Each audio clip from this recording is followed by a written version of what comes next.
general thoughts first of the game when you were watching this game? That was a really close game, very winnable till the very end, and I think it was just a backbreaker when Kai gets that block in the crucial game, and the ball just rolls to the one person you don't want shooting it, and Arakji hits it, and at the corner. At the corner, that's probably the backbreaker, and that was the nail in the coffin in a really, really tight game. Really tight game. Yeah. That was a really good game. And I personally am so happy to witness Jordan Clarkson play for the Philippines. Woo. What can you say about his performance?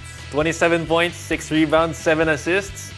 That's an NBA guy right there. And to think, very short time to prepare, came in late because of what the restrictions with the NBA and his schedule, but showed out. He played well, had 18 points in the first time, came ready to play, and it's just, you just look forward here and the future is bright for this guy and with Gilas Pilipinas. Medyo kinapos sa dulo. People were saying, right, that he might have gassed out a little bit. Maybe it's the conditions, maybe it's everything else. But the great thing about it is we have help with this team.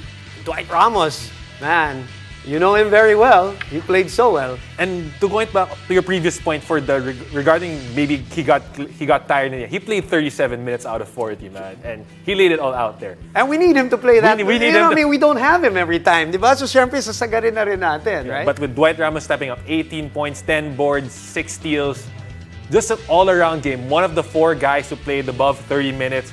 And to crack, in an international setting, you don't typically see people crack 30 minutes. But if you do, that means they're playing really well. And even with that, also, other guys stepped up as well. Even Kai Soto, that I really thought with that block in the end that we had a chance to win it. The numbers, 10 points, 8 rebounds, maybe a little underwhelming to some, but he provided a lot of rim protection. That he just being out there forces a lot of teams to adjust, and he was a factor. Right, and let's talk about the bright spots in the game. What can you say about the team's performance as a whole? They shot 43%, a little low, but considering the fact that they took 34 free throws and 75% of their made field goals were assisted. That's something there's always this talk that Gilas is ISO ball, it's me than you, but 18 assists, I would like to beg to differ on 24 made basket, and that's something they have to build upon, knowing that by creating for one another, for driving, for not to score, but to give his teammate an open basket.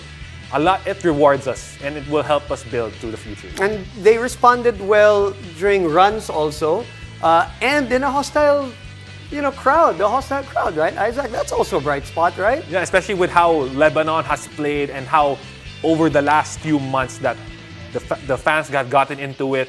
And now they're backing this Lebanon crowd, and that you go into a hostile environment, you want that. And then as much as you want the crowd to be with you, but that just gives you that certain energy, that certain push, that going against the opposite crowd, finding ways to silence them, finding ways to use their energy against them. Right. That's really a good feeling as a player. How about the next game, Saudi Arabia? What are the adjustments that we can expect from the Gilas team?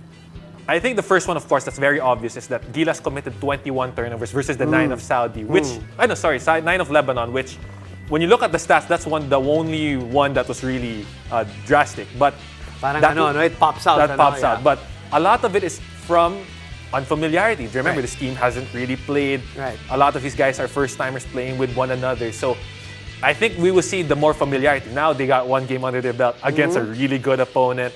Now they have parang kiliti ng isa't isa. They already know. Okay, and the next game will be here at home, correct? Yeah. What are your expectations from our opponent from Saudi Arabia? And tayo naman ang magbibigay ng konting hostility. And of course, when I say hostility, we're talking about like noise. It's only in the court. It's only loudness, sports hostility. Yeah. Saudi Arabia is one of those teams that are always in the middle of the pack.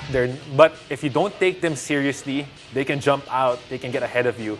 So you have to take them seriously. Throw the first punch, do all the little things, and don't give them a chance to come back at them. Knock them down, send a message that you're in our house now, and we're gonna beat you. Kailangan natin bumawi, ano?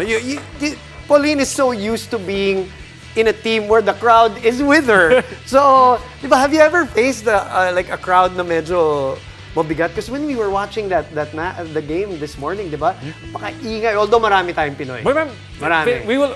It's quite unfair to say we're always in a hostile environment. Because everywhere we go, we have home court advantage, kind of home court advantage. Okay. Can I ask for a prediction for the next game? I saw your face. I always have a bad habit of when I do these predictions that I never get them right, so I'll just keep my mouth quiet now. And I think the players would love to do the talking by their actions. Right.